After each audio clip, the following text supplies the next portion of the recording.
هنا حالة تروماتولوجي مشهورة ومعروفة ولازم نبقى عارفين نتصرف فيها ازاي.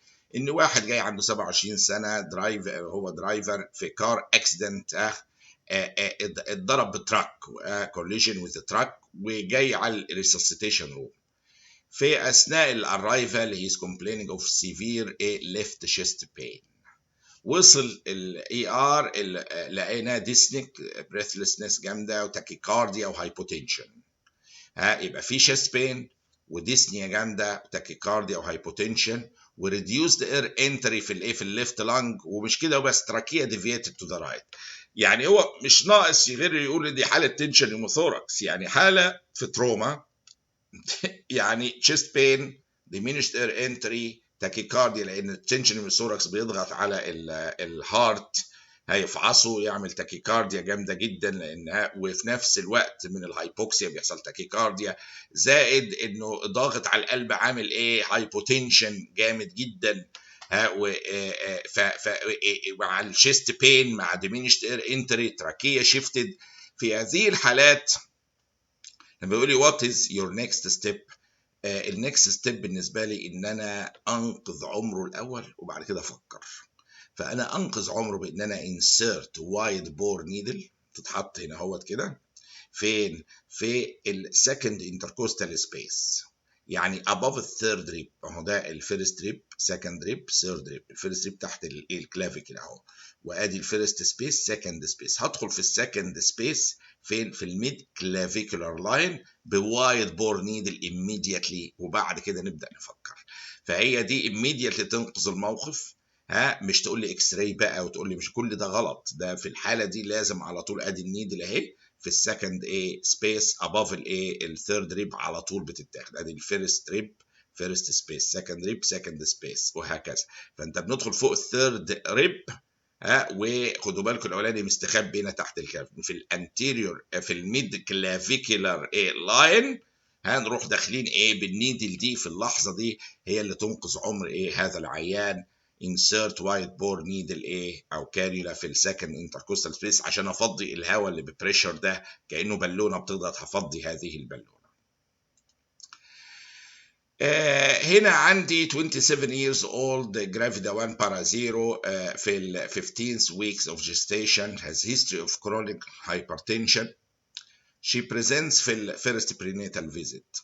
يعني هي عندها chronic hypertension وجايه في الفيزيت، مش البريجننسي اللي جابت لها الهايبرتنشن، هي اصلا هايبرتنسف. الفيتال ساينس كانت التمبريتشر 98 فahrenheit، البلس 66، الريسبيراتوري ريت 16، بلاد بريشر 146 على 98.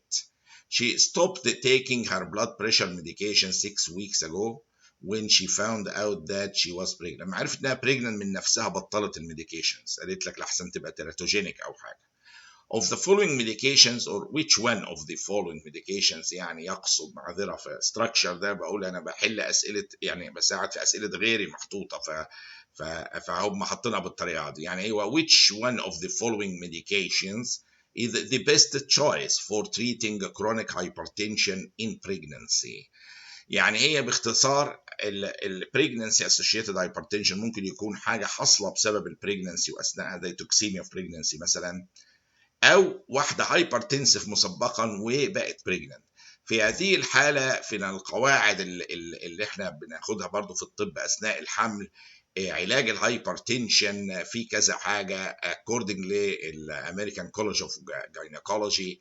it recommends الميثايل دوبا او لابيتالول أو بروكارديا as first line medications in the treatment of hypertension during pregnancy, and the use of diuretics only as a second line medication. يعني نبعد عن الدايوريتكس في المرحلة دي في البريجننسي in situations that specifically call for such mechanism of action. يعني لو في كونديشن أخرى محتاجة استخدام الدايوريتك بالذات، فأنا في الحالة دي ممكن أفكر في دايوريتك، لكن otherwise بندي ميثايل دوبا يا لابيتالول يا البروكارديا. وهنا في الحالة دي الاختيار وقع على اللابيتالول. ونقدر نقول ان اختيار هو صح. واحده هايبرتنسيف وبقت بريجننت وعاوزين نديها، مش ما اقدرش اسيبها من غير علاج هديها افضل اختيار هنا في دول، يا اما الميثايل دوبا يا اللابيتالول، منهم هنا مكتوب اللابيتالول، وبالتالي انا هيتم اختيار لابيتالول لعلاج الهايبرتنشن اثناء الحمل او البريجننسي. واحد عنده 36 سنة جاي للإمرجنسي ديبارتمنت والسيفير ليفت سايدد هيديك وبين around the eye جامد جدا. He has had several similar episodes over the last 2 weeks. لما هيدك يتكرر كده في 2 weeks في مجموعة مع بعض كده ورا بعض، بنفكر في حاجة دايما اسمها كلاستر هيدك، اللي هو كلاستر يعني عناقيد عنب متجمعة، فبتجمع في few weeks كده. lasting الواحدة من 40 ل 60 دقيقة. The headaches are associated with a runny nose. ودي typical مع الكلاستر هيد اللي نلاقي lacrimation و runny nose. On examination there is redness and tearing، يعني excessive tears of his left eye، اللي هي قلنا tears بتبقى نازلة، و runny nose ده typical مع الكلاستر هيد بيبقى سيفير جدا، بيجي في النص احتمال، والعين تبقى متاخده الم رهيب، وبيجي بطريقه متكرره في فتره محدوده. في ناس بيقولوا قد يكون له allergic element من حاجه، ما حدش عارف بالظبط اشمعنى بيجي بالطريقه دي في فتره من السنه، يجي ديلي ديلي ديلي ديلي بالمنظر ده، ومؤلم جدا. On examination there is redness و tearing of his left eye. شفنا الاي لانها محمريه وفيها tears من مع الهيدك. What is the most appropriate acute management؟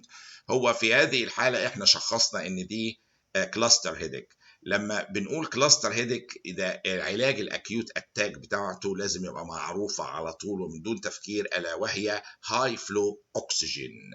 اكسجين هو الافضل حل ليهم دلوقتي، اكتشف بعد تجارب بعد محاولات، كانوا طبعا بيدوا كل الحاجات التانية، لكن اتضح ان الهاي فلو اكسجين ليهم هو اللي بيابورت الاتاك بتاعه الكلاستر هيدك، اللي زي ما شفنا الهيدك ومعاها الاي كان فيها ريدنس وتيرز اهي، وفي النيزل سكريشن زايده، فكل اللاكريميشن وزياده النيزل سكريشنز والاي افكشن والهيدك اللي بيجي بصوره متكرره ورا بعض في فتره كل يوم كل يوم كل يوم بالطريقه دي، ده تيبيكال كلاستر هيدك. الاتاك نفسها تو ابورت الاكيوت اتاك بندي هاي فلو اكسجين، دي ذا بيست واي الحقيقه في علاج الاكيوت اتاك. البريفنشن ستوري ثانيه خالص. Iron deficiency anemia ده سؤال جميل جدا. is characterized by the following except او all of the following except. عندها معاها مايكروسيتيك هايبوكروميك انيميا طبعا، يعني هو لو دي مش مايكروسيتيك هايبوكروميك يبقى مين المايكروسيتيك هايبوكروميك؟ في غيرها طبعا، بس يعني دي اساس، يعني في دي الاب الروحي يعني بتاعهم بتاع المايكروسيتيك هايبوكروميك اللي هي الايرون ديفيشنسي. يعني ديكريز ايرون بايندنج كاباسيتي من البدايه غلط، لان كل ما يقل الايرون، وانا بس احب اوريها لكم هنا راسمها لكم عشان توضح، الايرون هنا بيبقى ماسك في على الترانسفيرين ماسك كده اهو، ادي دول نفترض 5 هم ماسكين اهو، ويبقى فاضل الكاباسيتي هنا بقت واحد، دي الايرون بايندنج كاباسيتي، قدره الترانسفيرين ده او البروتين انه يمسك في ايرون، كل ده مليان اهو زي الفل، فقدرته يمسك في واحده. لو حصل ديفيشنسي بقى في 3 من دول مش موجودين، يعني حصل ديفيشنسي هم 2 بس قطع ايرون او مولكيولز ايرون اللي ماسكه، فادي 2 ماسكين اهو، وهيبقى قدرته انه يمسك بقت كام؟ ادي 1 ادي 2 يمسك ايرون، وادي 3 دي تمسك، ما هي فاضيه، وادي 4 دي يقوم يزيد الايرون بايندنج كاباسيتي، قدرتها انها تشيل ايرون. فكل ما يقل الايرون، خدوا بالكم الحته دي، كل ما يقل الايرون كل ما تزيد الايرون بايندنج كاباسيتي تعلى كده اهو زي الرسمه دي. فهي دي كل ما يقل الريد دول كل ما تزيد الكاباسيتي ان الترانسفير يمسك في مور ايرون، فتزيد الايرون بايندنج كاباسيتي، قدرته انه يمسك مور ايرون. فلما يجي يقول لي هنا الديكريز ايرون بايندنج كاباسيتي، طبعا دي ابسوليوتلي رونج، دي تيبيكالي بتبقى عاليه في الايرون ديفيشنسي انيميا، يوطى الايرون وتزيد الايرون بايندنج كاباسيتي، يقوم يسحب من الستورز، تقوم تقل الفريتين ستورز. يعني انا بجيب لكم الستوري كامله، تلاقي الفريتين قل اللي هو فيه الستورز، ده الترانسفيرين اللي انا وريته لكم ده. ديكريس سيرم فيريتين، ما لسه بقول لكم بتقل السيرم فيريتين اللي بيتسحب بالايه اللي ده فاضي اهي، يقوم يسحب منين؟ من الستورز، تقوم تقل الفيريتين ستورز كما زي هنا. بيكا ان هي حد يحب ايه يلحس وياكل حاجات غريبه كده من قله الايرن. ساعات البرين بيشتغل بطريقه انه يحاول البني ادم يلحس او ياكل حاجات كده يلحسها فيها ايه ايرن كتعويض. ده حاجه سيكولوجيه بتحصل معاهم. وديكريس سيرم ايرن ده بداهه طبعا. فيعني هنا كل دول سلام اكسبت اللي هي نقص الايرون باندنج كاباسيتي، لان اتفقنا انها ايه بتزيد اهي، بتزيد الكاباسيتي اهي، بقت 1 2 3 4 بعد ما كانت واحده بس الكاباسيتي بسبب نقص ايه الايرون. فهو الاجابه اللي هي تم اختيارها اللي هي ديكريز ايرون بايندنج كاباسيتي دي لان هو بيقول كله صح اكسبت دي. عندي هنا سؤال برضو in preterm الكالوريك intake should be، ده رقم لازم يتعرف. يعني الكالوريز في البري تيرم في البيبي لازم تبقى ما بين 100 ل 150 كيلو كالوري بير كيلو جرام بودي ويت، 100 ل 150. لو رجعنا لهذا السؤال هنلاقي مين الوحدات هنا اللي هي بين 100 و 150 اللي هي 120 دي، الباقي كله ايه بره، يعني اقل قوي يا اعلى قوي. فالسؤال اجابته هنا هتكون اللي ما بين 100 و 150 هتكون 120 كالوري بير كيلو جرام.